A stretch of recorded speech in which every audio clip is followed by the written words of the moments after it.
Hi, I'm Sarah Wilder, and this is part 25B of Surviving the Man I Married. I'm telling you a story about the Farquads, little mini Farquad and big mama Farquad who lived down the street.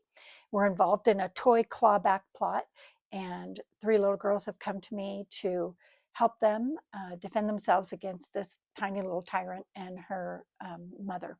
So the mom has called the police on me. It's about 10 days after my visit to the ER, after I was poisoned and had such a non experience with the local police department. So the police car rolls up, they get out, they send an officer and a sergeant, and they come up to my porch. They're very polite, introduce themselves to me, hand me their card, and they asked me what happened.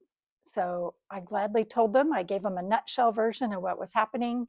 And they said, okay. And I also let them know the parents of these little girls were out of the country. Grandma's in charge. So if you go over there, just know she's just not familiar with the history here. There's a lot of history with that child and the mom and the problems.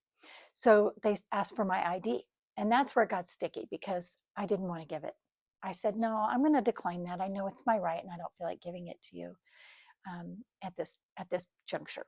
And they pushed and they pushed. I said, no, I'm not giving you my ID. I don't want to. And it is my right. I know that. And it seems silly. I know it seems silly now. It seems silly hearing myself say it, but I was staging a mini rebellion. I had had 10 days, is all it had been since those people had been at my house and never showed up to the hospital when I was expecting them to.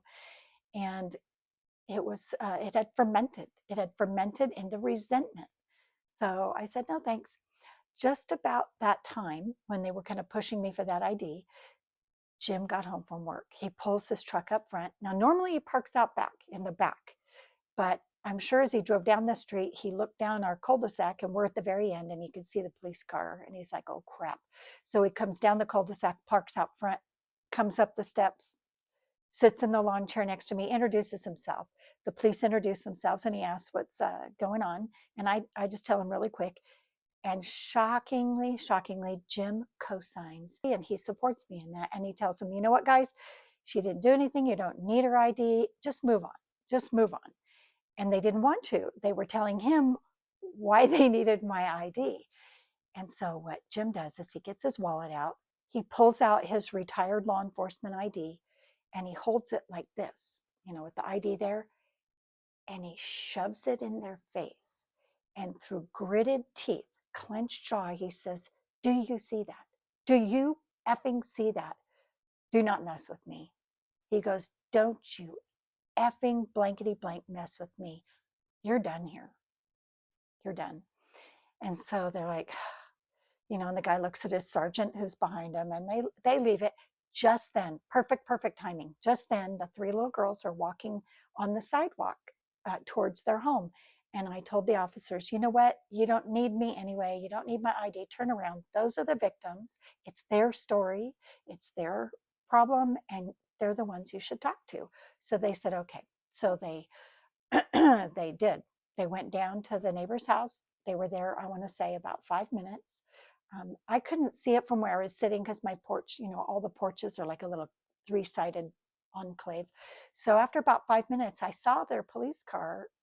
They got in it and drove down the street to the Farquad home. They were there for about 20 minutes. And while they were there, the little girls came running back. The minute the cops got to the other house, they came back to my porch and they gave me the rundown of everything they told the police and everything that was going on. And they shared with me that they told the police that one of the reasons that little girl's so mean and so awful is the mother doesn't watch her. She is left to run the whole neighborhood unattended. Now, keep in mind that we're at the end of a cul-de-sac. That's like a street that's a circle at the end. And there's like a 3-acre park right there. At the end of our cul-de-sac aren't houses. It's a big 3-acre park. And that little girl can just run all over and no supervision whatsoever. They said the mom sits in her recliner surrounded by food, just watching TV and eating and does not watch her child. They drive back across the court. They come see me and let me know that they have asked that woman to stay on her side. Do not come over to my house. Do not antagonize me. They asked me not to engage with her if I should see her. I said, no, I don't engage with her. I said, the weird thing is, she asked me about my hoverboard and we talked and we had been on friendly terms. So I hadn't seen her in about a year, but I mean, I don't know why she was so antagonistic that day, but she was told to stay on her side. He said, keep the kids separate, and that's that. And I was happy with that. So they left. the next day, kids are kids and adults can learn from kids. I've always said that. All the kids are playing together, running through the neighborhood, barefoot, playing, screaming, laughing, melting popsicles. It's the way they are. They're so resilient. But the rest of the time I was there, which was, I don't know, maybe a week later, they never had any more problems. And I did talk once or twice on Facebook with the parents, and there wasn't any more problems with that lady or that child. Okay, that concludes part 25B. We're done. Part 26, you're going to hear about a confrontation with Jim in front of my nurse during the final infusion I have on Wednesday, July 6th. It's the last infusion. I don't know it's the last infusion. I'm pretty sure it's one of the last. It ends up being the final time I see my nurse and the final time that I spend the night in that house. So stay tuned for part 26.